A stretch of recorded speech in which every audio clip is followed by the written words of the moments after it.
ಬರಬರವಾಗಿ ಅತ್ಯಾಚಾರವನ್ನು ಮಾಡಿ ಬರಬರವಾಗಿ ಹತ್ಯೆಯನ್ನು ಮಾಡಿರುವಂಥದ್ದು ಇದು ನಿಜವಾಗ್ಲೂ ಕೂಡ ಖಂಡನೀಯವಾಗಿರುವಂಥದ್ದು. ಯಾಕೆಂದರೆ ಇವತ್ತು ಆ ಒಂದು ಯುವತಿಯನ್ನು ಮನೆತನ ಆಗಿರ್ಬೋದು, ಆ ಯುವತಿಯನ್ನು ನೋಡಿದರೆ ಕಡುಬಡತನ ಜೀವನದಲ್ಲಿ ಬದುಕನ್ನು ಸಾಗಿಸುವಂಥ ಆ ಒಂದು ಮನೆತನಕ್ಕೆ ಇವತ್ತು ನಮ್ಮ ಭಾರತ ದೇಶ ಭವ್ಯವಾಗಿರುವಂಥ ಪರಂಪರೆಯನ್ನು ನಾವೆಲ್ಲ ಹೇಳ್ತೇವೆ. ಆದರೆ ಇಂಥ ಒಂದು ಕೃತ್ಯಗಳನ್ನು ನಾವೆಲ್ಲಿ ಕಾಣ್ತಾ ಇದ್ದೀವಿ ಅಂದರೆ ನಮ್ಮ ಭಾರತ ದೇಶ, ವಿಶೇಷವಾಗಿ ನಮ್ಮ ಕರ್ನಾಟಕದಲ್ಲಿ ನಾವು ಕಾಣುವಂಥದ್ದು ನಿಜವಾಗ್ಲೂ ಕೂಡ ಇದು ಖಂಡನೀಯವಾಗಿರುವಂಥದ್ದು. ಆ ನಿಮಿತ್ತವಾಗಿ ಇವತ್ತು ಯಾರು ಅತ್ಯಾಚಾರವನ್ನು ಎಸಗಿ ಇವತ್ತು ಆ ಮಗಳಿಗೆ ಹತ್ಯೆಯನ್ನು ಮಾಡಿರುವಂಥದ್ದು ನಿಜವಾಗ್ಲೂ ಕೂಡ ಇದು ಶೋಷಣೆಯ ಸಂಗತಿಯಾಗಿರುವಂಥದ್ದು. ನಾವು ಅಖಿಲ ಭಾರತ ವಿದ್ಯಾರ್ಥಿ ಪರಿಷತ್ತಿಂದ ನಾವು ಒಂದು ಮಾತನ್ನು ಹೇಳಕ್ಕೆ ಇಷ್ಟಪಡ್ತೇವೆ ಕರ್ನಾಟಕ ಸರ್ಕಾರಕ್ಕೆ.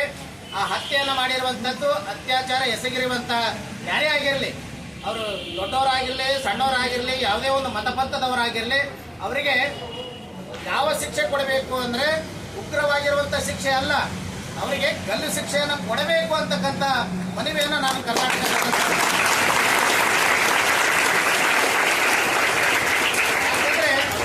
ನಾವು ಸರ್ಕಾರಕ್ಕೆ ಮೇಲಿಂದ ಮೇಲೆ ಮನವಿ ಕೊಡ್ತಾ ಇದ್ದೀವಿ. ಇಂಥ ಕೃತ್ಯಗಳನ್ನು ಒಂದಲ್ಲ ಎರಡಲ್ಲ ನೂರಾರು ಯುವತಿಯನ್ನ ಇವತ್ತು ಅತ್ಯಾಚಾರವನ್ನು ಎಸಗಿ ಹತ್ಯೆಯನ್ನು ಮಾಡುವಂಥ ಕಾರ್ಯವನ್ನು ಮಾಡ್ತಾ ಇದ್ದಾರೆ.